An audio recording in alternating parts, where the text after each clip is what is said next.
Hi friends, ఈరోజు మనం కొత్తగా రిలీజ్ అయిన కొరియన్ కాంట్రాక్ట్ మ్యారేజ్ డ్రామాని చూడబోతున్నాం. చాలానే కామెడీగా ఉంటుంది డ్రామా. సో మిస్ అవ్వకుండా చూడండి. ఈ మూవీ స్టార్టింగ్ లోనే ఈ డ్రామా హీరోయిన్ ని చూపిస్తారు. తలకి ఒక క్రాబ్ మాస్క్ ని తగిలించుకొని ఆ క్రాబ్ గురించి ఎక్స్ప్లెయిన్ చేస్తుంటుంది. అంటే ఆ క్రాబ్ డిజైన్ లో ఒక లోగోని చేసింటుంది.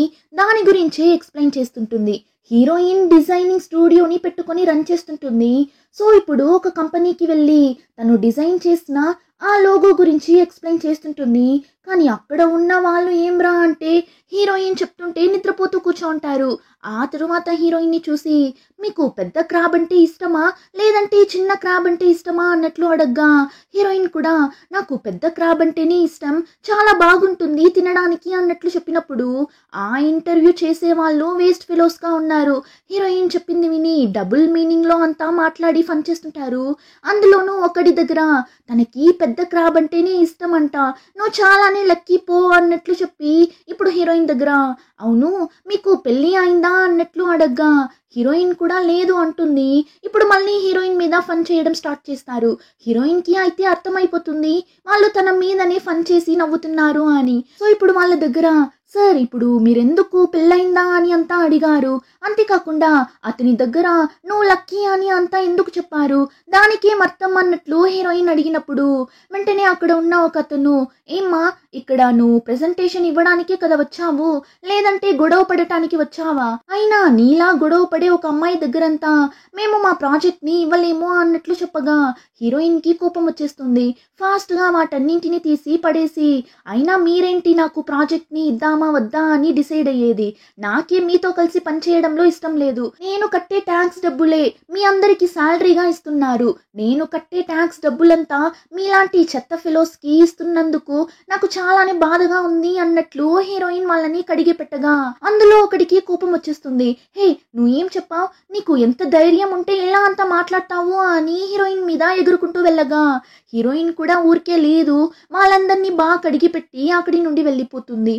కానీ వచ్చిన ఒకే ఒక ప్రాజెక్ట్ కూడా ఇలా పోవడంతో హీరోయిన్ చాలానే డల్ గా తన ఎంప్లాయీకి కాల్ చేస్తుంది. హీరోయిన్ రన్ చేస్తున్న డిజైనింగ్ కంపెనీలో ఒకే ఒక ఎంప్లాయీ మాత్రమే పనిచేస్తుంటుంది. అది ఈ అమ్మాయే. ఇప్పుడు ఆ అమ్మాయి దగ్గర మనకంటూ వచ్చిన ఆ ఒక్క ప్రాజెక్ట్ కూడా పోయింది, నేనిప్పుడు నీకు నెక్స్ట్ మంత్ శాలరీని ఎలా ఇచ్చేది, సరే నువ్వు ఒకసారి ఆన్లైన్ లో చెక్ చేసి చూడు, ఏమైనా ప్రాజెక్ట్స్ వచ్చిందేమో, చిన్నదైనా పర్లేదు చూసి చెప్పు అన్నప్పుడు ఆ అమ్మాయి కూడా చెక్ చేసి చూస్తే ఒక కాఫీ షాప్ కి లోగోని రెడీ చేసి ఇవ్వమని ఒక చిన్న ప్రాజెక్ట్ ఉంటుంది. సో ఇప్పుడు దాని గురించి హీరోయిన్ దగ్గర చెప్పగా హీరోయిన్ కూడా సరే ఓకే ఒకసారి నేను ఆ ప్రాజెక్ట్ ని ట్రై చేసి చూస్తాను అని చెప్పి ఇప్పుడు హీరోయిన్ నేరుగా వెడ్డింగ్ రింగ్ ని కొనడానికి వెళ్తుంది. ఏమంటే హీరోయిన్ కి త్వరలోనే పెళ్లి జరగబోతుంది అందుకే. కానీ తినే అంతా ఒంటరిగా చేస్తుంటుంది. హనీమూన్ కి వెళ్ళడం కోసం ట్రావెల్ ఏజెన్సీ వాళ్ళకి కాల్ చేసి టికెట్ ని బుక్ చేయడం, ఇంకా పెళ్లి కోసం రింగ్ ని కొనడం, పెళ్లి డ్రెస్ ని కొనడం అని అంతా కూడా హీరోయిన్ ఒక్కటే చేస్తుంటుంది. ఇప్పుడు తన బాయ్ ఫ్రెండ్ కి మెసేజ్ చేస్తుంది, నేను రింగ్ ని కొనేసాను, నువ్వు ఏం చేస్తున్నావు, ఎప్పుడొస్తావు ఇంటికి, నీ పనంతా కంప్లీట్ అయిందా అని మెసేజ్ చేస్తే వాడు ఇప్పుడే వాడి పనిని స్టార్ట్ చేసిండాడు. ఏమంటే వేరొక అమ్మాయితో జాలీగా ఎంజాయ్ చేస్తుంటాడు. కొన్ని రోజుల్లో హీరోయిన్ తో పెళ్లి జరగబోతుంది కానీ వాడు ఇలా వేరొక అమ్మాయితో తిరుగుతూ హీరోయిన్ ని మోసం చేస్తుంటాడు. ఇప్పుడు హీరోయిన్ పెట్టిన మెసేజ్ ని కూడా చూస్తాడు. చూసి నేను ఒక ముఖ్యమైన మీటింగ్ లో ఉన్నాను తరువాత కాల్ చేస్తాను అన్నట్లు మెసేజ్ పెట్టగా హీరోయిన్ కూడా వాడు చెప్పేదంతా నమ్ముతుంది. ఏమంటే ఇద్దరు చాలా సంవత్సరాలుగా లవ్ చేస్తుంటారు అందుకే. కానీ హీరోయిన్ కి ఇలా అంతా తను ఒక్కటే ఒంటరిగా చేసుకోవడం వల్ల టెన్షన్ అయి వాళ్ళ అమ్మకి కాల్ చేసి నాకైతే ఈ పెళ్లిని ఆపేద్దామా అన్నట్లు అనిపిస్తుంది మా, నా వల్ల కావడం లేదు, అంతా నేను ఒక్కదాన్నే ఒంటరిగా చేయాల్సి వస్తుంది అని చెప్పినప్పుడు హీరోయిన్ అమ్మ ఇలా అంతా చెప్పకు మేరీ, జస్ట్ వెళ్ళి రిజిస్టర్ మ్యారేజ్ చేసుకోవడం వల్ల అంతా అయిపోయింది అంటే ఎలా, నీకు పెళ్లి అయింది అని అందరికీ తెలియాలి కదా, సో నువ్వు కాస్త ఓపికగా ఉండు అన్నట్లు చెప్తుంటారు. యాక్చువల్లీ హీరోయిన్ కి తన బాయ్ ఫ్రెండ్ కి ఆల్రెడీ రిజిస్టర్ మ్యారేజ్ అయినట్లు ఉంది. కానీ ఇప్పుడు అందరినీ పిలిచి చేస్తుంటారు. ఇప్పుడు హీరోయిన్ నా ప్రాబ్లం అంతా ఆ ఊజు వాళ్ళ అమ్మనే. పెళ్లి కోసం పెద్ద హోటల్ ని బుక్ చేయమని నన్ను టార్చర్ చేస్తుంది. నా దగ్గర ఉన్న కొంచెం డబ్బులు కూడా ఆమె ఖాళీ చేయించేలా ఉంది. వాళ్ళకి పెద్ద హోటల్ కావాలి అంటే వాళ్ళే వాళ్ళ డబ్బులతో హోటల్ ని బుక్ చేసుకోవచ్చు కదా అని హీరోయిన్ మండిపడి చెప్తున్నప్పుడు హీరోయిన్ వాళ్ళమ్మ, ఏం చేసేది మేరీ, వాళ్ళ కొడుకు 2 డిగ్రీలు చేసిండాడు, ఇంకా వాళ్ళ హస్బెండ్ పెద్ద యూనివర్సిటీలో ప్రొఫెసర్ గా ఉన్నాడు. సో వాళ్ళ తరపున పెద్ద పెద్ద వాళ్ళంతా మీ పెళ్లికి వస్తారేమో, అందుకే వాళ్ళు పెద్ద హోటల్ ని బుక్ చేయమంటున్నారేమో. సరే అదంతా వదులు, నువ్వు ఇప్పుడు ఎక్కడ ఉన్నావు అని అడగ్గా ఫ్లాట్ లోనే ఉన్నామా అంటుంది. యాక్చువల్లీ ఈ ఫ్లాట్ ని హీరోయిన్ తనకి పెళ్లి అయిన తరువాత స్టే చేయడానికి కష్టపడి సేవ్ చేసిన డబ్బులంతా వేసి కొనింటుంది. అంతేకాకుండా హీరోయిన్ అమ్మ కూడా ఆ ఫ్లాట్ కోసం చాలా డబ్బులు ఇచ్చింటారు. ఆమె కష్టపడి కొద్ది కొద్దిగా సేవ్ చేసిన డబ్బులంతా తీసి ఇచ్చింటారు. పెళ్లి తరువాత ఆ ఇంట్లో కూతురు అల్లుడు సంతోషంగా ఉండాలి అని. కానీ వాడేమ్రా అంటే హీరోయిన్ ని మోసం చేస్తూ తిరుగుతుంటాడు. ఇంకా హీరోయిన్ అమ్మ, సరే నువ్వు తిన్నావా, ఊజు ఎక్కడ ఉన్నాడు అని అడగ్గా హీరోయిన్, ఊజు ఎప్పుడో ఈ ఫ్లాట్ కి షిఫ్ట్ అయిపోయాడు వాడు ఆ విషయాన్ని నీ దగ్గర చెప్పలేదా, నువ్వు ఎంత కష్టపడి ఈ ఫ్లాట్ ని మా కోసం కొనిచ్చావు, కానీ వాడు నీ దగ్గర చెప్పనే లేదు చూడుమా అని హీరోయిన్ మళ్ళీ అరుస్తున్నప్పుడు అన్నింటికీ ఇలా కోప్పడకే, అతను చెప్పడం మర్చిపోయింటాడు, నువ్వు కాస్త నీ కోపాన్ని తగ్గించుకో అన్నప్పుడు హీరోయిన్ కూడా సరే ట్రై చేస్తాను అని మాట్లాడుతూ వెళ్ళి బెడ్ మీద కూర్చుంటుంది చూడండి. అప్పుడు హీరోయిన్ కాళ్ళకి ఏమో గుచ్చుకుంటుంది. హీరోయిన్ కూడా తీసి చూస్తుంది. చూస్తే ఇయర్ రింగ్, ఇదేంటి ఇక్కడ ఇయర్ రింగ్ పడి ఉంది, అయినా ఇది నాది కూడా కాదే అని హీరోయిన్ కి డౌట్ వచ్చి ఇప్పుడు బెడ్ ని కాస్త బాగా చెక్ చేసి చూస్తే బెడ్ మీద హెయిర్ అంతా ఉంది, అందులోనూ అది చాలానే పొడుగ్గా ఉంది. ఇప్పుడు ఆ ఇయర్ రింగ్ ఇంకా బెడ్ మీద హెయిర్ అదంతా చూసి హీరోయిన్ కన్ఫర్మ్ చేసేస్తుంది తన బాయ్ ఫ్రెండ్ తనని చీట్ చేస్తున్నాడు అని. ఇప్పుడు అలానే కట్ చేస్తే నెక్స్ట్ సీన్ లో హీరోయిన్ తన బాయ్ ఫ్రెండ్ ఇద్దరు ఒక రెస్టారెంట్ లో కూర్చుంటారు. వాడు మోసం చేస్తున్నాడు అనే విషయాన్ని హీరోయిన్ కనిపెట్టేసింది అనే విషయం తెలియక హీరోయిన్ దగ్గర పళ్ళు పళ్ళు చూపించి మాట్లాడుతుంటాడు. ఇక్కడ చూడు, ఈ ఫోటోలో నేను ఒక మోడల్ లా ఉన్నా కదా అని వాడు ఇన్స్టాలో అప్లోడ్ చేసిన ఫోటోని చూపించి చెప్తుంటాడు. అప్పుడు హీరోయిన్, అవునవును నేను చూసాను, ఆ ఫోటో కింద ఒక కమెంట్ ఉంది, స్వీట్ జెనీ 97 అని. ఎవరది? సార్ అప్లోడ్ చేసే ప్రతి పోస్ట్ ని ఆ మేడం లైక్ చేసిండాది. అంతేకాకుండా తను నిన్ని ఫాలో అవుతుంది, అలానే నువ్వు కూడా తనని ఫాలో అవుతున్నావు, మరి అది ఎవరు అని నేను తెలుసుకోవాలి కదా, అందుకే అడుగుతున్నా అన్నప్పుడు వాడు బిత్తర ముఖం పెట్టి చూస్తుంటాడు. అది తను నాతో కలిసి వర్క్ చేసే అమ్మాయి అంతే, హాంకాంగ్ లో మేమిద్దరం కలిసి చదివాం అన్నట్లు చెప్పగా హీరోయిన్, తనతో కలిసి చదవడం మాత్రమే చేసావా, లేదంటే తనతో కలిసి ఉంటున్నావా అన్నట్లు అడగ్గా తాగుతున్న కాఫీని అలానే కింద ఉంచేస్తాడు. ఏ మేరీ, నువ్వు ఏం మాట్లాడుతున్నావు, అలా అంతా ఏం లేదు, నేను తనతో ఉండటం ఏంటి, నువ్వు తప్పుగా అర్థం చేసుకుంటున్నావు అన్నప్పుడు హీరోయిన్ తన ఫ్లాట్ లో దొరికిన ఆ ఇయర్ రింగ్ ని తీసి వాడి ముందు వేసి ఆ అమ్మాయి ఆ ఇయర్ రింగ్ ని వేసుకొని ఒక పోస్ట్ ని అప్లోడ్ చేసింటుంది. ఇప్పుడు ఆ ఫోటోని కూడా తీసి చూపించి ఇప్పుడేమంటావు అని అడిగితే వాడు కొంచెం కూడా సిగ్గు లేకుండా మళ్ళీ మేనేజ్ చేస్తుంటాడు. అరే మేరీ, నువ్వు అన్నింటినీ తప్పుగానే అర్థం చేసుకుంటున్నావు. లాస్ట్ వీక్ అందరం కలిసి ఒక ప్రాజెక్ట్ చేసాం. ఆ టైం నా కొలీగ్స్ అందరూ మన ఫ్లాట్ కి వచ్చారు. అప్పుడు ఆ అమ్మాయి ఇయర్ రింగ్ మన ఫ్లాట్ లో పడిపోయినట్లుంది అన్నట్లు చెప్పినప్పుడు హీరోయిన్, ఓ అవునా, కానీ నువ్వు చెప్పిన డేట్ లో ఎవరు మన ఫ్లాట్ కి వచ్చినట్లు అనిపించడం లేదు కదా, అందరూ ఒక్కొక్క ప్లేస్ లో బిజీగా ఉండారు, కావాలంటే చూడు అని వాళ్ళందరి ఇన్స్టాని ఓపెన్ చేసి చూపిస్తుంది. అంతేకాకుండా ఆ డేట్ లో ఆ జెనీ అనే అమ్మాయి వీడు కలిసి ఉన్నట్లు ఒక పోస్ట్ ఉంటుంది. ఇప్పుడు హీరోయిన్ వాడి దగ్గర అదంతా చూపించి ఇంకా తరువాత కూడా నువ్వు నా దగ్గర మేనేజ్ చేసావనుకో, నేను ఊరికే ఉండను, నీ ఆఫీస్ కి వచ్చి పెద్ద సీన్ క్రియేట్ చేసేలా అయిపోతుంది, సో నిజం చెప్పు అన్నప్పుడు వాడికి సారి మండిపోతుంది. హే ఏంటి నీ ప్రాబ్లం, ఇప్పుడు ఏం తెలియాలి నీకు, అవును నేను తప్పు చేశాను ఒప్పుకుంటున్నా, ఇప్పుడు దానికి ఏం చేయమంటావు, నేను ఎంత స్ట్రెస్ లో ఉన్నా అని తెలుసా నీకు, ఆఫీస్ లో వాళ్ళు ఒక పక్క రోజు మీటింగ్ అది ఇది అని హింసిస్తుంటే ఇంకో పక్క నువ్వు ఫోన్ చేసి పెళ్లికి అది కొందామా ఇది కొందామా అని నన్ను రోజు హింసిస్తుంటావు, ఇలా నేను రోజు ఎంత స్ట్రెస్ లో ఉన్నా అని నీకేం తెలుసు, దానివల్ల ఆ స్ట్రెస్ లో ఇలా జరిగిపోయింది అని వాడు చేసిన తప్పుని కరెక్ట్ చేసేలా మాట్లాడగా హీరోయిన్ టెన్షన్ అయిపోతుంది. ఏరా, నువ్వు మాత్రమే పెళ్లి చేసుకుంటున్నావా? నేను చేసుకోవడం లేదా ఏంటి? నేను వర్క్ చేస్తూనే పెళ్లి పనులంతా చేస్తున్నా, మరి నేను బిజీగా లేనా? నాకు ఉండదా మరి స్ట్రెస్ అని హీరోయిన్ అరిచినప్పుడు వాణ్ణి చూసారంటే సడన్ గా వాణ్ణి వాడే కుట్టుకుంటాడు. అవును, నేను తప్పు చేశాను, నేను ఒక పిచ్చోన్ని అని ఒకలా హీరోయిన్ దగ్గర ఎమోషనల్ గా మాట్లాడతాడు. కానీ వీడు ఎప్పుడు తగులుకున్నా ఇలానే హీరోయిన్ దగ్గర ఎమోషనల్ గా బ్లాక్మెయిల్ చేస్తాడేమో. ఇప్పుడు అలానే చేయగా హీరోయిన్, ఈసారి నువ్వు చెప్పే ఎమోషనల్ డ్రామాకంతా పడిపోను, సో మనిద్దరికి ఇంకా సెట్ అవ్వదు అన్నప్పుడు వెంటనే వాడు, ఇక్కడ చూడు మేరీ, మనం ఆల్రెడీ వెడ్డింగ్ హాల్ ని బుక్ చేసేసాము, మన పెళ్లిని కూడా లీగల్ గా రిజిస్టర్ చేసేసాము, కొత్త ఫ్లాట్ కి కూడా షిఫ్ట్ అయిపోయాము. అలా ఉన్నప్పుడు నువ్వు నన్ను వదిలేసావు అంటే ఆ తరువాత పెళ్లి అవ్వకుండానే నువ్వు ఒక డివోర్స్ అయిన అమ్మాయివిగా మిగిలిపోతావు. దానివల్ల నీకు ఎలాంటి లాభం ఉండదు. అయినా నేనేమి ఆ జెనీ అమ్మాయిని లవ్ అంతా చేయడం లేదు, అది ఒక స్ట్రెస్ లో అలా జరిగిపోయింది, ఇంకొకసారి అలా అంత జరగదు, ఈ ఒక్కసారి నన్ను క్షమించు అని వాడు అంతలా ప్లీజ్ చేయడంతో హీరోయిన్ కూడా ఆల్మోస్ట్ కన్విన్స్ అయిపోతుంది. కానీ కరెక్ట్ గా ఆ టైం అని చూసి ఆ జెనీ అమ్మాయి వీడికి మెసేజ్ చేస్తుంది. హాయ్ బేబీ, నిన్న నువ్వు నాకు కొనిచ్చిన ఇన్నర్స్ ని వేసుకోన్నా, ఎలా ఉంది, బాగుందా, నువ్వు ఎప్పుడు వస్తున్నావు అన్నట్లు మెసేజ్ చేయగా హీరోయిన్ వాడి దగ్గర అంత గొడవ పడిన తరువాత కూడా వాడు ఆ అమ్మాయి ఫోటోని చూడగాని అని చూస్తుంటాడు. అంతే, హీరోయిన్ చూసేస్తుంది. వెంటనే ఆ ఫోన్ ని తీసుకోవడానికి ట్రై చేస్తుంది. కానీ వాడు ఏమనంటున్నాడు, గట్టిగా ఆ ఫోన్ ని పట్టుకుంటాడు. అరే ఏం లేదు, ఆఫీస్ నుండి మెసేజ్ వచ్చింది అంతే అంటాడు. కానీ హీరోయిన్ నమ్మదు. లేదు, నేను ఇప్పుడు నీ ఫోన్ ని చూడాలి, అప్పుడే నాకు నీ మీద ఉన్న డౌట్ క్లియర్ అవుతుంది, లేదంటే అది ఎప్పటికీ అలానే ఉండిపోతుంది, సో ఫోన్ ఇవ్వు అంటుంది. వాడు ఇచ్చేలా ఇచ్చి టక్కుమని లాక్కుని ఆ ఫోటోని డిలీట్ చేద్దామని చూస్తాడు. అంతలో హీరోయిన్ వెళ్ళి లాక్కోవడానికి ట్రై చేస్తుంది. ఇలా ఇద్దరు ఆ ఫోన్ ని పట్టుకొని గొడవ పడుతున్నప్పుడు ఆ ఫోన్ అలానే దూరంగా వెళ్ళి పడిపోతుంది. వెంటనే హీరోయిన్ దాన్ని తీసుకోవడానికి వెళ్తుంది. అంతలో వాడు ఆ ఫోన్ ని కాళ్ళతో వేసి తొక్కుతుంటాడు.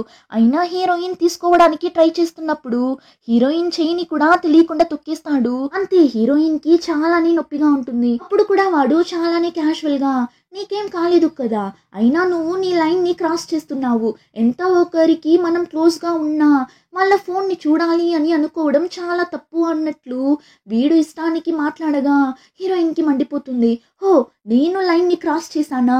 అసలు లైన్ ని క్రాస్ చేసింది నువ్వు. ఆ అపార్ట్మెంట్ ని మన ఇద్దరికి పెళ్లి అయిన తరువాత జీవించాలి అని కొనింది, కానీ నువ్వు వేరొక అమ్మాయిని పిలుచుకొని వెళ్ళి స్టే చేసిండావు. నేనెప్పుడు ఫోన్ చేసినా మెసేజ్ చేసినా మీటింగ్ లో ఉన్నా, టీమ్ డిన్నర్ ఉంది అని నన్ను అవాయిడ్ చేస్తూనే ఉన్నావు. నా బర్త్డేని కూడా మర్చిపోయావు. మన వెడ్డింగ్ డ్రెస్ ని కూడా నేను ఒక్కదాన్నే వెళ్ళి కొనుక్కొని వచ్చాను. ఇలా అన్నింటినీ నేను పెద్దగా పట్టించుకోకుండా అంతా సెట్ అయిపోతుంది అని అనుకొని నిన్ను నేను పెళ్లి చేసుకుంటే నాకంటే పిచ్చిది ఇంకెవరూ ఉండరు. ఒకవేళ ఇలా ఉన్న నిన్ని నేను పెళ్లి చేసుకున్నా కూడా ఖచ్చితంగా ఒకరోజు నేను నీకు డివోర్స్ ఇచ్చేస్తాను. దానివల్ల ఇప్పుడే మనం విడిపోవడం మంచిది అని చెప్పి అక్కడి నుండి వెళ్ళిపోతుంది. ఇంకా అలానే కట్ చేస్తే ఈ డ్రామా హీరోని చూపిస్తారు. అబ్రాడ్ నుండి కొరియాకి ఫ్లైట్ లో వెళ్తుంటాడు. హీరో పక్కన ఒక అవ్వ కూర్చోంటారు. ఇప్పుడు ఆ అవ్వ వాళ్ళ అబ్బాయి ఎయిర్ హోస్ట్ దగ్గర అతన్ని నా సీట్ లో వెళ్ళి కూర్చోమని చెప్తారా, మా అమ్మ చాలానే వయసైన వాళ్ళు, సో నేను మా అమ్మ పక్కన కూర్చోవాలి అని ఆశపడుతున్నా అన్నట్లు చెప్పగా ఆ ఎయిర్ హోస్ట్ కూడా హీరో దగ్గర అడుగుతుంది, మీరు మీ సీట్ ని కాస్త ఎక్స్చేంజ్ చేసుకోగలరా అని. కానీ హీరోకి రాయి మనసులా ఉంది, లేదు అలా అంతా నేను కూర్చోలేను, నేను నా సీట్ లోనే కూర్చుంటాను అన్నట్టు చెప్పేస్తాడు. వాళ్ళు చేసేది లేక వెళ్ళిపోతారు. కానీ ఆ అవ్వ ఫ్లైట్ దిగేటప్పుడు హీరో దగ్గర చాలానే థ్యాంక్స్ బాబు అన్నట్లు చెప్తుంటారు. ఏమని చూస్తే ఈ ఫ్లైట్ ఎక్కడానికి ముందు ఏం జరిగింది అని చూపిస్తారు. ఆ అవ్వ వాళ్ళ కొడుకు ఫోన్ లో ఈ ముసల్ది పేపర్స్ మీద సైన్ చేయకుండానే ఇక్కడి నుండి తప్పించుకోవాలి అని చూస్తుంది. కానీ నేను వదలను, ఎలా అయినా ఫ్లైట్ లో తన పక్కన కూర్చొని నైస్ గా మాట్లాడి సైన్ చేసేలా చేసేస్తాను. ఆ తరువాత కొరియాకి వెళ్ళిపోయింది అంటే అక్కడ మా అక్క ఉంటుంది. ఆ తరువాత నేను సైన్ ని తీసుకోలేను. నేను ఎలా అయినా కొరియా వెళ్లేలోపు డాక్యుమెంట్స్ మీద సైన్ ని తీసుకునేస్తాను. ఆ తరువాత ఆస్తి మొత్తం మనకే వస్తుంది అన్నట్లు మాట్లాడుతూ నింటాడు. అదంతా హీరో వినింటాడు. అందుకే అవ్వకి హెల్ప్ చేసే విధంగా ఆ ప్లేస్ లోనే కూర్చొని నింటాడు. ఇప్పుడు ఆ అవ్వ దగ్గర, అవ్వ మీరు అసలు ఎవరిని నమ్మకండి, ముఖ్యంగా మీ అబ్బాయిని నమ్మకండి అన్నట్లు చెప్పేసి వెళ్తుంటాడు. ఇంకా హీరోకి అయితే ఒక అవ్వ ఉంటారు. ఆ అవ్వ అయితే పెద్ద బిజినెస్ ఉమెన్. ఇప్పుడు హీరో వాళ్ళ అవ్వకి కాల్ చేసి, అవ్వ ఇప్పుడే కొరియాలో దిగాను, కానీ నేను ఇప్పుడే ఇంటికి రావడం లేదు అన్నప్పుడు వాళ్ళ అవ్వ అరుస్తుంటారు, నేను నీకోసం ఫుడ్ అంతా రెడీ చేసి పెడితే నువ్వు రాను అని చెప్తున్నావేంటి అని అరిచినప్పుడు, అవ్వ నేను 3 ఇయర్స్ తరువాత కొరియాకి వచ్చాను, నా హాలిడే ట్రిప్ ని కాస్త ఎంజాయ్ చేయాలి అని అనుకుంటున్నా, నేను ఇప్పుడు అక్కడికి వచ్చాను అంటే మీరు నన్ను వెంటనే కంపెనీకి రమ్మని చెప్తారు, అందుకే అవ్వ నేను నా ట్రిప్ ని ఎంజాయ్ చేసేసి ఆ తర్వాత వస్తా అని హీరో జాలీగా వాడి సోలో ట్రిప్ ని ఎంజాయ్ చేస్తూ తిరుగుతుంటాడు. ఇలానే 1 మంత్ గడిచిపోతుంది. ఇంకా హీరోయిన్ కి అయితే తను అడిగినట్లు డివోర్స్ కైనా అప్రూవల్ ని కోర్ట్ ఇచ్చేస్తుంది. ఫైనల్ గా మీరు ఫామ్ ని ఫిల్ చేసి కోర్ట్ కి సెండ్ చేశారు అంటే మీకు డివోర్స్ అయిపోతుంది అన్నట్లు చెప్పి పంపిస్తారు. హీరోయిన్ కి అయితే మనసే విరిగిపోతుంది. నేనే పిచ్చిదాన్ని, నువ్వు చెప్పిందంతా అలాగే గుడ్డిగా నమ్మాను చూడు, నాకు ఇలా అంతా జరగాల్సిందే, నీ మాట విని నేను మన పెళ్లిని రిజిస్టర్ చేశాను చూడు, అంతా నాదే తప్పు అన్నప్పుడు వాడు కొంచెం కూడా సిగ్గు లేకుండా అలా చేస్తేనే కదా మీ అమ్మ ఫ్లాట్ కి డబ్బులు ఇస్తారు, అందుకే మన పెళ్లిని రిజిస్టర్ చేయమన్నా అన్నట్లు చెప్పగా హీరోయిన్ కి మండిపోతుంది. ఏం మాట్లాడుతున్నావు నువ్వు, నీకు కొంచెం కూడా సిగ్గనిపించడం లేదా అన్నప్పుడు వాణ్ణి చూసారంటే లేదు నేను అలా చెప్పడం లేదు, సరే మీ అమ్మ దగ్గర మనం విడిపోయాము అని చెప్పేశావా అని అడగ్గా హీరోయిన్ లేదు ఇంకా చెప్పలేదు, నిదానంగానే టైం చూసి చెప్పాలి, నువ్వు బిజీగా ఉన్నావు అని పెళ్లి పోస్ట్ పోన్ చేశాము అన్నట్లు చెప్పి పెట్టిండాను, ఒకవేళ మా అమ్మ నీకు కాల్ చేశారు అంటే నువ్వు అలానే చెప్పు అని చెప్పి హీరోయిన్ కోపంగా అక్కడి నుండి వెళ్ళిపోతుంది. కానీ హీరోయిన్ కి చాలానే బాధగా ఉంటుంది. అన్ని ఇయర్స్ లవ్ చేసిన అబ్బాయినే పెళ్లి చేసుకోబోతున్నామని చాలానే ఆశగా ఉండింటుంది. కానీ ఇప్పుడు ఆ లైఫ్ ఇంకా తనకి లేదు అని తలుచుకున్నప్పుడు హీరోయిన్ కి అంత బాధగా ఉంది. ఎంత వాడు హీరోయిన్ ని మోసం చేసినా కూడా వాడితో గడిపిన ఆ మెమరీస్ లో నుండి బయటపడలేకపోతుంది. సో ఇంకా తరువాత కంట్రోల్ చేసుకోలేక అంతలా ఏడుస్తుంది. ఇప్పుడు అలానే కట్ చేస్తే హీరోని చూపిస్తారు. వాడి ట్రిప్ ని కంప్లీట్ చేసుకుని వెళ్తున్నప్పుడు అక్కడ ఉన్న ఒక లేడీ హీరో కోసం ఒక బ్రెడ్ ని చేసి హీరోకి ఇస్తారు. వాడు దాన్ని తిని, కానీ నెక్స్ట్ టైం నేను ఇక్కడికి వచ్చేటప్పుడు మా బేకరీలో చేసే బ్రెడ్ ని తీసుకుని వస్తాను, చాలానే టేస్టీగా ఉంటుంది అంటాడు. హీరోయిన్ వాళ్ళ అవ్వ చాలా పెద్ద బేకరీ బిజినెస్ ని రన్ చేస్తుంటారు. వాళ్ళ బేకరీలో చేసే బ్రెడ్ ఆ కొరియాలో ఉన్న అన్ని షాప్స్ కి సప్లై చేస్తుంటారు. ఆ టైంలోనే హీరోయిన్ ని చూపిస్తారు. తన అపార్ట్మెంట్ లో వర్క్ చేస్తున్నప్పుడు ఎవరో డోర్ ని నాక్ చేస్తారు. హీరోయిన్ కూడా వెళ్ళి చూస్తే పోలీసులు. కట్ చేస్తే ఇప్పుడు హీరోయిన్ పోలీస్ స్టేషన్ లో కూర్చోంటుంది. యాక్చువల్లీ ఏమని చూస్తే హీరోయిన్ ఇప్పుడు ఒక ఫ్లాట్ లో స్టే చేస్తుంది కదా, ఆ ఫ్లాట్ ని హీరోయిన్ కి అమ్మిన అతను అసలు నిజమైన ఓనరే కాదంట, వాడొక ఫ్రాడ్ అంట.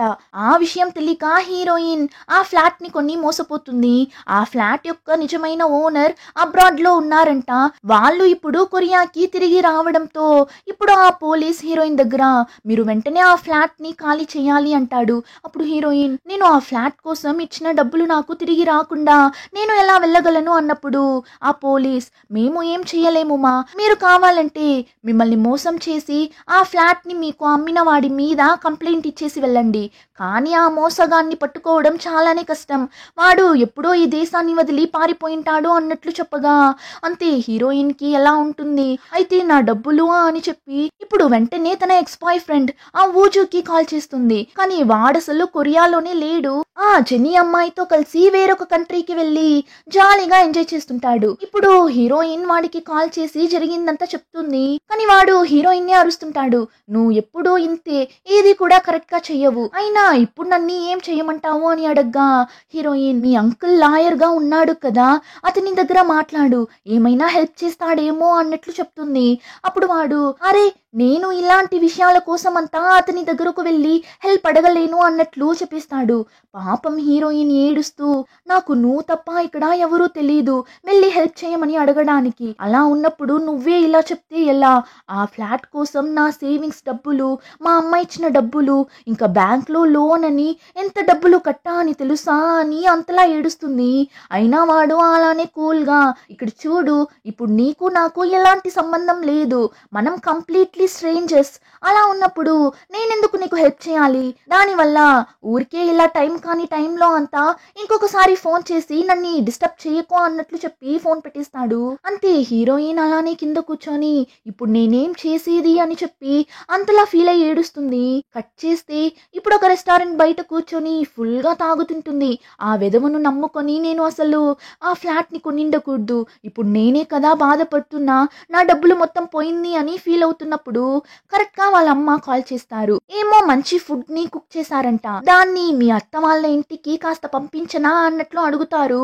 వెంటనే హీరోయిన్ మా అదంతా ఏం వద్దు, అయినా అలాంటి మంచి ఫుడ్ అంతా మన కోసం పెట్టుకోవాలి, వాళ్ళకెందుకు పంపించడం అన్నప్పుడు హీరోయిన్ అమ్మ ఎందుకే అలా చెప్తున్నావు, నేను బాగున్నంత వరకు మీ అందరికీ నా వల్ల అయింది చేసి ఇవ్వబోతాను, నా వల్ల అయింది ఇది మాత్రమే కదా, దీనికంటే పెద్దగా వాళ్ళకి నేనేం ఇవ్వగలను, వాళ్ళు నా కూతుర్ని బాగా చూసుకుంటే నాకు అది చాలు అన్నట్లు చెప్పగా హీరోయిన్ కి అదంతా విని చాలానే బాధేస్తుంది. మా సారీ మా అన్నట్లు చెప్పగా ఎందుకే ఇప్పుడు సారీ అంతా చెప్తున్నావు, ఊరికే ఆలోచించకుండా వెళ్ళి నిద్రపో, అమ్మ రేపు కాల్ చేస్తాను అన్నట్లు చెప్పి ఫోన్ పెట్టేస్తారు. ఇంకా హీరోయిన్ అయితే అలానే ఫీల్ అవుతూ అందులోనూ ఫుల్ గా డ్రింక్ చేసింటుంది కదా, సో రోడ్ లో అలానే ఊగుతూ నడిచి వెళ్తుంటుంది. ఆ దారిలోనే హీరో కూడా కారులో వెళ్తుంటాడు. వాడికి ఆల్రెడీ అడ్రస్ తెలియక గూగుల్ మ్యాప్ లో చూస్తూ ఏంటిది ఎక్కడికెక్కడికో పిలుచుకుని వెళ్తుంది అని వాడు కన్ఫ్యూషన్ లో డ్రైవ్ చేసుకుంటూ వెళ్తున్నప్పుడు హీరోయిన్ తాగిన మత్తులో హీరో కార్ ని గుద్దుకొని అలానే కింద పడిపోతుంది. వెంటనే హీరో భయపడి కార్ దిగి మీరు ఓకేనే కదా, ఏం కాలేదు కదా అన్నప్పుడు హీరోయిన్ కొంచెం దెబ్బ తగిలింది అయినా పర్లేదు బానే ఉన్నా అని చెప్పి హీరోయిన్ వెళ్తున్నప్పుడు హీరో వెనకాలే వెళ్ళి ఏంటి దెబ్బ తగిలిందా, మనం హాస్పిటల్కి వెళ్దామా అని అడుగుతాడు. కానీ హీరోయిన్ అదంతా ఏం వద్దు నేను బాగున్నా అన్నప్పుడు హీరో లేదు నేను నా నంబర్ని ఇస్తాను, మీకు పెయిన్ అలానే ఉంటే నాకు కాల్ చేయండి, మనం హాస్పిటల్కి వెళ్దామంటాడు. అప్పుడు హీరోయిన్ ఏంది వీడి బాధ అని చెప్పి ఇదిగో అని ఫోన్ ని ఇవ్వగా హీరో కూడా ఇప్పుడు వాడి నంబర్ ఇంకా పేరుని సేవ్ చేసి ఇస్తాడు. చూస్తే హీరో పేరు సేమ్ హీరోయిన్ బాయ్ ఫ్రెండ్ పేరే ఉంటుంది, కిమ్ వోజువా అని. ఇప్పుడు హీరోయిన్ తాగిన మత్తులో కిమ్ వోజువా అన్నట్లు గట్టిగా చదవగా వెంటనే హీరో తిరిగి అవును అదే నా పేరు, ఏమైనా హెల్ప్ కావాలా అని హీరోయిన్ దగ్గర వెళ్ళి నిలబడతాడు. అంతే హీరోయిన్ కి తాగిన మత్తులో హీరో ఇప్పుడు తన బాయ్ ఫ్రెండ్ లా కనిపించగా అంతే ఏరా చెత్త వెదవా ఎందుకు నేను కాల్ చేస్తే లిఫ్ట్ చేయనంటున్నావు అని హీరో మొఖం మీదనే ఒక్కటిస్తుంది చూడండి. వాడు బెదిరిపోతాడు ఎవరు నేనా అన్నప్పుడు అవునురా నువ్వే దీనికి ఇప్పుడు రెస్పాన్సిబిలిటీ తీసుకోవాలి అని హీరోయిన్ తన బాయ్ ఫ్రెండ్ అని అనుకుని ఇష్టానికి మాట్లాడుతుంటుంది. హీరో కూడా హో నేను మిమ్మల్ని యాక్సిడెంట్ చేసినందుకు డబ్బులు అడుగుతున్నారా, సరే ఇస్తాను ఎంత కావాలో చెప్పండి అన్నప్పుడు హీరోయిన్ 100 మిలియన్ ఇవ్వు అన్నట్లు అడగ్గా అంతే వాడు బెదిరిపోతాడు. ఏంటి 100 మిలియనా, పోవే పిచ్చిదానా, లైట్ గా గుద్దినందుకు 100 మిలియన్ అడుగుతున్నావు కదా, అదంతా నేను ఇవ్వలేను అన్నప్పుడు అంతే హీరోని పట్టుకొని అంతలా కొడుతుంది.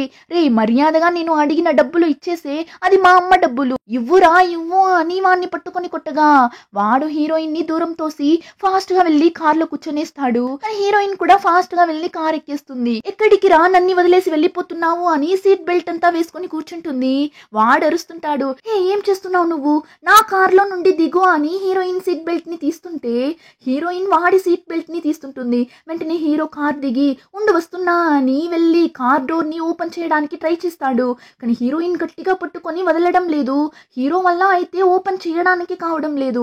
ఏంటి తిను ఇంత స్ట్రాంగ్ గా ఉంది అని చెప్పి ఫైనల్లీ ఓపెన్ చేసేస్తాడు. కానీ హీరోయిన్ మాత్రం అస్సలు కింద దిగదు. కానీ హీరో చాలా సేపు కష్టపడి పోరాడి ఫైనల్లీ హీరోయిన్ ని కార్ లో నుండి కింద తోసేస్తాడు. ఇప్పుడు కార్ దిగి ఇంకొకసారి ఇలా చేసామనుకో నేను పోలీసులకి కాల్ చేసిస్తాను చూసుకో అని బెదిరించి వెళ్తాడు.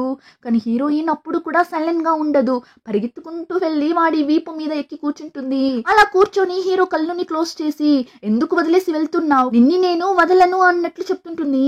హీరో అయితే పాపం అరుస్తుంటాడు ఏం చేస్తున్నావు నువ్వు, నన్ను వదులు అని హీరోయిన్ ని కింద తోసేస్తాడు. అప్పుడు హీరోయిన్ ఏడుస్తూ నేను నిన్ని ఏం చేశాను, ఎందుకు నువ్వు నన్ను చీట్ చేశావు, పెళ్లి మండపం పైకి వెళ్లకుండానే నాకు డివోర్స్ కూడా అయిపోయింది, ఇదంతా మా అమ్మకి తెలిసింది అంటే మా అమ్మ మనసే విరిగిపోతుంది, మా అమ్మకి నేను నిజం కూడా చెప్పలేను, అమ్మా నేనిప్పుడు ఏం చేసేది అమ్మా అని చెప్పి హీరోయిన్ అంతలా ఏడుస్తుంది. హీరోయిన్ అలా ఏడవడం చూసి హీరో మనసు కరిగి మళ్ళీ అలానే హీరోయిన్ దగ్గరకు వెళ్ళి నువ్వు ఓకేనే కదా అన్నప్పుడు హీరోయిన్ కూడా నేను ఓకేనే అంటుంది. అప్పుడు హీరో లేదు నువ్వు ఓకే కాదు, నీకు ఒక ప్రాబ్లం ఉంది, కాస్త తిరిగి చూడు అంటే హీరోయిన్ కూడా తిరిగి చూస్తుంది. చూస్తే హీరోయిన్ క్యాక్టస్ చెట్టు మీద వెళ్ళి కూర్చోంటుంది. తన బ్యాగ్ పంచర్ అయిపోతుంది. అంతే తాగిందంతా దిగిపోతుంది. ఇప్పుడే హీరోయిన్ కి నొప్పి తెలుస్తుంది. సో నొప్పి తట్టుకోలేక అంతలా అరుస్తుంది. ఇక హీరోని అలానే వదిలేసి వెళ్ళడానికి మనసు రాక హీరోయిన్ ని పైకి లేపి హాస్పిటల్ కి పిలుచుకుని వెళ్తాడు. వాళ్ళు హీరోయిన్ కి బ్యాక్ లో గుచ్చుకున్న ముళ్ళుని తీసేస్తారు. అప్పుడు అక్కడ ఉన్న నర్సులందరూ ఎంత తాగి ఉంటే మాత్రం ఎవరైనా ఇలా క్యాక్టస్ చెట్టు మీద వెళ్ళి కూర్చుంటారా ఏంటి అని హీరోయిన్ మీద ఫన్ చేసి నవ్వుతుంటారు. చూస్తే హీరోయిన్ వాళ్ళు మాట్లాడేదంతా వినేస్తుంది. ఈ రోజు నాకు టైమే మంచిగా లేదు అన్నట్లు అనుకొని అక్కడి నుండి వెళ్తుంటుంది. ఇంకా హీరోయిన్ కి ట్రీట్మెంట్ చేసిన ఆ డాక్టర్ అమ్మాయి వచ్చి హీరో ఫ్రెండ్ లా ఉంది. ఇప్పుడు ఆ అమ్మాయి హీరో దగ్గర ఎవరా అమ్మాయి, నీ గర్ల్ ఫ్రెండా, కానీ చూస్తుంటే అలా కనిపించడం లేదు కదా అన్నప్పుడు హీరో ఏంటి గర్ల్ ఫ్రెండా, అలా అంతా ఏం కాదు అని జరిగిందంతా చెప్తాడు. ఈ అమ్మాయికి హీరో అంటే ఇష్టంలా ఉంది. సో ఇప్పుడు హీరో దగ్గర కాఫీ తాగడానికి వెళ్దామా అని అడుగుతుంది. వాడు వెళ్దామంటాడు. కానీ బయట చూస్తే హీరోయిన్ నడవలేక నడిచి వెళ్తుంటుందా. అందులోనూ అప్పుడే హీరో కార్ కి గుద్దుకొని కింద పడినప్పుడు చెయ్యి బాగా దెబ్బ తగిలింటుంది. సో హీరో స్కాన్ చేసుకోమని అంటాడు. కానీ హీరోయిన్ స్కాన్ చేసుకోకుండానే వెళ్ళిపోతుంటుందా. సో ఇప్పుడు వాడు చూసి ఏంటి అమ్మాయి స్కాన్ చేసుకోమంటే చేసుకోకుండానే వెళ్ళిపోతుంది అని చెప్పి ఇప్పుడు ఆ డాక్టర్ అమ్మాయి దగ్గర మనం ఇంకొక రోజు కాఫీ తాగుదామని హీరోయిన్ కి హెల్ప్ చేయడానికి వెళ్ళిపోతాడు. ఇంకా హీరోనే హీరోయిన్ ని పిలుచుకొని వెళ్తుంటాడు. చూస్తే హీరోయిన్ నార్మల్ గా కూర్చోలేక అటుపక్క తిరిగి మోకాళ్ళ మీద కూర్చోంటుంది. హీరో దగ్గర నేను టాక్సీలోనే వెళ్ళింటాను కదా, మీకెందుకు ఇబ్బంది అన్నప్పుడు హీరోని చూసారంటే ఏంటి ఇలా కూర్చొని టాక్సీలో వెళ్తావా అంటాడు. అప్పుడు హీరోయిన్ నేను ఎక్కువగా తాగి ఉండటం వల్లనే అప్పుడే మీ దగ్గర అలా అంతా బిహేవ్ చేశాను. అందులోనూ ఆ టైం నాకు మీరు వేరొకరిలా కనిపించారు. అందులోనూ ఇద్దరి పేర్లు ఒకేలా ఉండడంతో అలా అంతా చేసేసాను, చాలానే సారీ అన్నట్లు చెప్తుంది.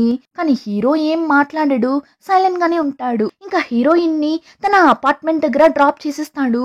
చూస్తే మార్నింగే అయిపోతుంది. ఇంకా హీరోయిన్ కూడా చాలానే థ్యాంక్స్ అన్నట్లు చెప్పి కష్టపడి తన ఫ్లాట్ కి వెళ్ళి బెడ్ మీద పడిపోతుంది. ఆ టైంలోనే ఒక పెద్ద బ్యూటీ డిపార్ట్మెంట్ స్టోర్ ని చూపిస్తారు. అక్కడ లక్కీ డ్రా కాంపిటీషన్ జరుగుతుంటుంది. కొత్తగా పెళ్ళైన వాళ్ళందరి పేర్లను రాసి ఒక పెద్ద జార్లో వేసి అందులో సెలెక్ట్ అయిన ఒక లక్కీ పర్సన్ కి వాళ్ళ తరపు నుంచి ఒక ఇల్లుని గిఫ్ట్ గా ఇస్తారు. ఆ ఈవెంటే ఇప్పుడు జరుగుతుంటుంది. అప్పుడు ఆ బ్యూటీ డిపార్ట్మెంట్ స్టోర్ యొక్క CEO వచ్చి ఎందుకు ఇంతమంది మీడియా వాళ్ళని పిలిచిండారు, ఊరికే వేస్ట్ కదా అంటాడు. ఏమంటే ఆ CEO ఆల్రెడీ ఆ ఇల్లుని ఎవరికి ఇవ్వాలి అని డిసైడ్ చేసేసింటాడు. కానీ డైరెక్ట్ గా ఇస్తే బాగుండదు అని ఇలా లక్కీ డ్రా కాంపిటీషన్ లా కండక్ట్ చేసి ఆ ఊరి మేయర్ యొక్క రిలేటివ్ కి ఇవ్వాలి అని ఆ CEO అనుకుంటాడు. సో ఇప్పుడు వాళ్ళు ఎవరికైతే ఆ ఇల్లుని ఇవ్వాలి అని అనుకుంటున్నారో ఆ నేమ్ పేపర్ ని చేతిలో షర్ట్ లోపల దాచిపెట్టుకొని వెళ్ళి ఇప్పుడు అలానే అందరి ముందు ఆ జార్ లో ఉన్న ఆ పేపర్ ని తీసేలానే వాడి షర్ట్ లోపల ఉన్న పేపర్ ని తీసి అందరి ముందు చూపించాలి అని వెళ్తాడు. కానీ ఆ జార్లో చేయి పెట్టగానే వాడి షర్ట్ లోపల పెట్టుకున్న ఆ పేపర్ జార్లో పడి మిగిలిన పేపర్స్ తో కలిసిపోతుంది. అంతే ఆ CEOకి ఇప్పుడు ఏం చేయాలని తెలియడం లేదు. ఎలా అయినా ఆ పేపర్ ని తీయాలి అని చెప్పి చాలా సేపు ట్రై చేసి ఒక పేపర్ ని తీస్తాడు. చూస్తే అది హీరోయిన్ పేరు ఉన్న పేపర్. కానీ ఆ విషయం తెలియక CEO మీడియా వాళ్ళకి ఆ పేపర్ ని చూపించగా అంతే మీడియా ఆ పేపర్ లో ఉన్న నేమ్ తో సహా అంతా కవర్ చేసేస్తారు. ఇంకా తర్వాత వాళ్ళు ఏం చేయలేక హీరోయిన్ కి కాల్ చేసి చెప్తారు. యాక్చువల్లీ హీరోయిన్ ఎప్పుడు వాళ్ళ నేమ్ ని రాసిచ్చింటుంది అంటే స్టార్టింగ్ లో హీరోయిన్ వెడ్డింగ్ రింగ్ ని కొనడానికి వెళ్ళింటుంది కదా, ఆ టైం ఆ కూపన్స్ ని ఇచ్చింటారు. లక్కీ డ్రాలో మీ పేరు వచ్చింది అంటే మీకు ఇల్లు గిఫ్ట్ గా ఇస్తామని చెప్పడంతో హీరోయిన్ కూడా సరే పోయేదేముంది అని నేమ్ ఇంకా డీటెయిల్స్ అంతా రాసి ఇచ్చేసి వచ్చింటుంది. ఇప్పుడు హీరోయిన్ ఆ లక్కీ డ్రాలో విన్ అయింది అని కాల్ చేసి చెప్తారు. అంతే హీరోయిన్ కి అంత హ్యాపీగా ఉంటుంది. అసలు అస్సలు నమ్మలేకపోతుంది.